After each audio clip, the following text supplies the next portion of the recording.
Bienvenue sur Africa 24 dans cette nouvelle édition de l'Africa Tonight. Voici les titres de l'actualité. Un dialogue national avec toutes les parties prenantes à la crise toujours en attente au Cameroun dans un contexte marqué par la contestation des deux régions anglophones du pays. Plusieurs mouvements exhortent le gouvernement à tenir ses assises.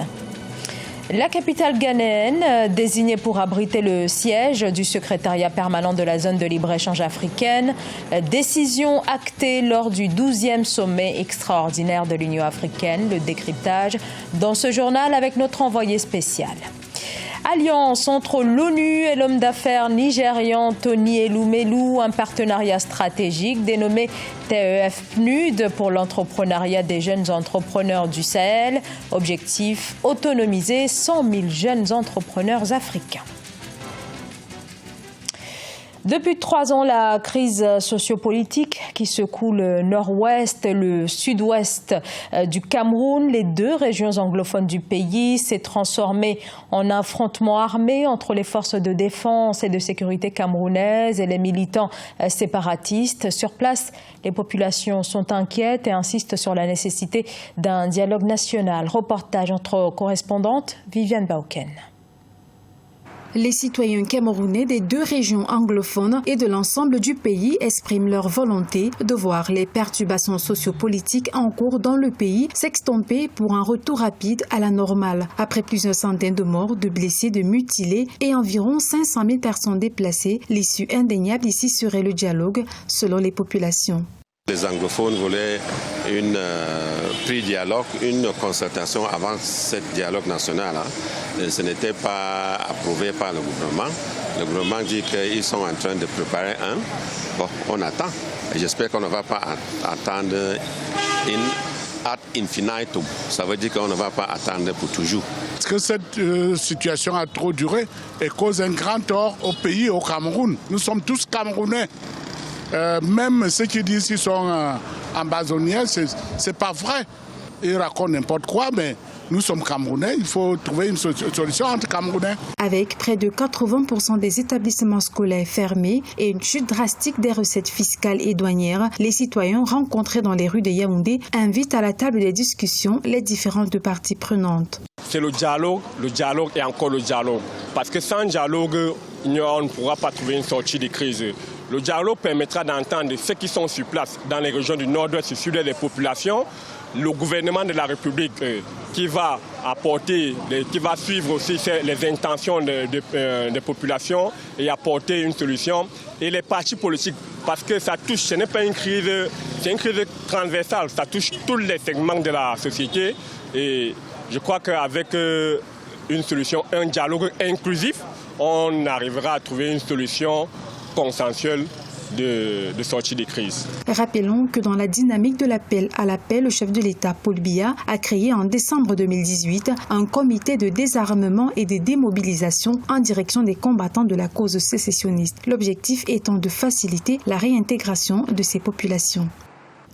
Un consensus, oui, mais contre elle. La réforme de la commission électorale demeure en effet au cœur de la polémique en Côte d'Ivoire. Même sous la nouvelle formule, l'opposition estime que l'organe électoral recomposé n'est toujours pas indépendant et à moins d'1 an de l'élection présidentielle, eh bien, l'opposition est vent debout contre la réforme de la CEI telle que présentée par le gouvernement. Reportage entre correspondants, Olivier Conan. La plupart des partis politiques de l'opposition et des organisations de la société civile ivoirienne rejettent le projet du gouvernement de recomposer la CEI, Commission électorale indépendante. Ils estiment qu'il faut une véritable réforme, comme ils l'ont rappelé samedi 6 juillet 2019 lors d'un meeting au stade d'Anono dans la commune de Cocody. Ils ont également réclamé la gratuité de la carte nationale d'identité dont le coût a été fixé à 5 000 francs CFA par le gouvernement. Avec la crise, il se trouve qu'il y a des registres de l'état civil qui ont été détruits. Donc pour refaire la carte d'identité, il ne s'agit pas seulement de débourser les 5 000. Il y a beaucoup d'autres pièces à faire avant qui sont coûteuses. Nous demandons la réouverture des négociations pour la réforme de la CEI. La CEI qui a été imposée par le gouvernement ne convient pas à la majorité de l'opposition et à la majorité de la société civile parce que les négociations n'ont pas été inclusives comme annoncé au départ. Ces revendications ne sont pas portées par toute l'opposition ivoirienne. Le GPP, Groupement des partenaires politiques pour la paix, coalition de 13 partis, soutient le projet du gouvernement. Nous avons participé à toutes les réunions. Nous avons fait nos propositions. Et d'ailleurs, nous avons retrouvé nos propositions dans le rapport final. Si c'est pour cette raison qu'on nous taxe de travailler avec le gouvernement, et nous travaillerons avec le gouvernement pour faire la CEI, mais quand ça ne va pas, évidemment, on dira que ça ne va pas au gouvernement. Au lendemain de la manifestation du 6 juillet, le président du Rassemblement pour la Côte d'Ivoire, Bamba Mori-Ferré, aura été interpellé par la police, selon le secrétaire général de son parti. L'opposition entend continuer à maintenir la pression sur le gouvernement en appelant à un autre rassemblement le 15 juillet 2019. La zone de libre-échange africaine est entrée officiellement dans sa phase opérationnelle. Lors du sommet de l'Union africaine, il a toutefois été acté que la zone n'entrera pleinement en vigueur que dans un an, le 1er juillet 2020. Autre décision, le choix d'Accra au Ghana comme siège du futur secrétariat permanent de cette ZLEC. Reportage, Sadou Alizé Mouktar.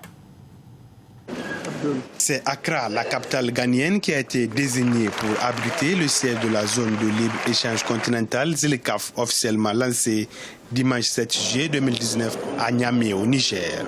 Adopté et ouvert à la signature le 21 mars 2018 à Kigali, l'accord sur la ZLECAf avait enregistré à l'origine 44 signatures. Un an plus tard, le nombre de signatures est passé à 52. Le Nigeria, qui avait besoin d'un moment de concertation à l'intérieur du pays, à l'intérieur du Nigeria, a signé après ces concertations-là, sans demander quelque concession que ce soit par rapport à la position majoritaire qui a permis d'adopter l'accord. 32 chefs d'État et 37 ministres ont participé à ce grand rendez-vous qui aura été également l'occasion pour le Gabon et la Guinée équatoriale de déposer leurs instruments de ratification. Il y a des défis, mais c'est un pas extraordinaire, un pas de géant qui a été franchi. Tout comme l'agenda 2063, la ZLECA a également procédé par un processus participatif. Entrée en vigueur le 30 mai 2019 avec un minimum de 22 ratifications, la ZLECAf devient ainsi le plus grand espace d'échange commercial au monde. Plus qu'une zone de libre-échange, elle est devenue l'un des outils par excellence pour la réalisation de l'intégration en droite ligne des objectifs du traité d'Abuja et des aspirations de l'agenda 2063. Lancé en décembre 2014, le programme d'entrepreneuriat de la fondation Tony Elumelu consacre 100 millions de dollars sur 10 ans pour financer des startups africaines. Un programme du Nigérian Tony Elumelu, 26e fortune africaine qui, sur cette question de l'autonomisation des jeunes, vient d'établir un partenariat avec le programme des Nations Unies pour le développement, programme appelé TEF PNUD pour l'entrepreneuriat des jeunes entrepreneurs du Sahel. Objectif, former et assister 100 000 jeunes entrepreneurs de la région du Sahel. Reportage signé Sadou Alizé Mouktar. Par cette signature de convention, la fondation Tony Elumelu et le programme des Nations Unies pour le développement formera et apportera un soutien financier aux jeunes entrepreneurs africains en vue de la réalisation des objectifs de développement durable ODD. Ce programme d'entrepreneuriat des jeunes, Sahel TEF PNUD, a été lancé en marge du Forum des affaires de la zone de libre-échange continentale africaine, une initiative en faveur de 100 000 jeunes entrepreneurs de la région du Sahel. L'objectif est de les aider à devenir entrepreneurs, leur donner une opportunité économique, les aider à devenir des entrepreneurs talentueux pour qu'à l'avenir, ils nous aident à atteindre ce but de cette zone de libre-échange. Lancé en 2015, le programme est né de l'engagement de la Fondation à investir au cours d'une décennie 100 millions de dollars pour identifier, former, encadrer et financer 100 000 entrepreneurs africains dans le cadre du programme Tony Elumelu Entrepreneurship. Il en va de l'autonomisation économique de nos citoyens. Il faut donner de l'espoir économique à nos jeunes Africains. Il faut avant tout lutter contre la pauvreté. Il s'agit de créer des emplois que nous avons tant besoin en Afrique. Ce partenariat cible les jeunes Africains des communautés sous-desservies, à commencer par le Sahel, une région avec une population estimée à 194 millions de personnes âgées de moins de 25 ans. Grande effervescence en République du Congo autour des débuts des championnats nationaux de volleyball. Et au total, ce sont 4 départements qui sont représentés dans cette édition 2019, dont le coup d'envoi a été donné dimanche dans la capitale Brazzaville. Notre correspondant Deva Panzou était sur place. L'équipe de la sécurité présidentielle a réalisé une belle entrée au démarrage de cette édition 2019 des championnats nationaux de volleyball en écrasant son adversaire, Kinda Ozo, par 3-7-0, soit 25-21, 27-25 et 25-14, ce dimanche 7 juillet 2019 à Brazzaville. Les hommes de la DGSP visent naturellement la première place du podium au terme de la compétition. Ouais, l'année dernière, nous ne sommes pas arrivés à la finale. Et cette année, l'ambition, c'est d'être au podium pour occuper la première place. C'est l'ambition du président. Voilà, nous, on doit exécuter ça à la lettre. Donc, c'est une mission que le président nous a léguée. Voilà, nous, on est là pour être champion du Congo. Ce match a bouclé la première journée des championnats nationaux de volleyball dans les catégories seniors, juniors, cadets, qui se dérouleront du 7 au 14 juillet. Les clubs venus des départements de Pointe-Noire, de la Bouenza, de la Sanga et de Brazzaville font tenter également de conquérir les trophées mis en jeu. C'est-à-dire que nous sommes en train de remonter, préparer la génération future. Parce que ceux qui jouent là maintenant en senior, ils en ont peut-être pour 2 ans maximum, après ils vont partir. C'est pourquoi il y a beaucoup de catégories inférieures. Et en catégorie senior, il n'y en a pas beaucoup. Tout ce qu'il nous reste à faire, c'est leur préparer des préparations à l'extérieur, dans des grands centres et tout. Quand ils seront seniors, ils y vont, ils restent un temps, ils reviendront. Le match d'ouverture a permis aux champions du Congo de l'édition 2018 en senior dames de l'emporter sur leur équipe réserve par 3-7-0. La deuxième rencontre en junior homme a profité au club JCM qui l'a emporté par 3-7-0 face à la DGSP.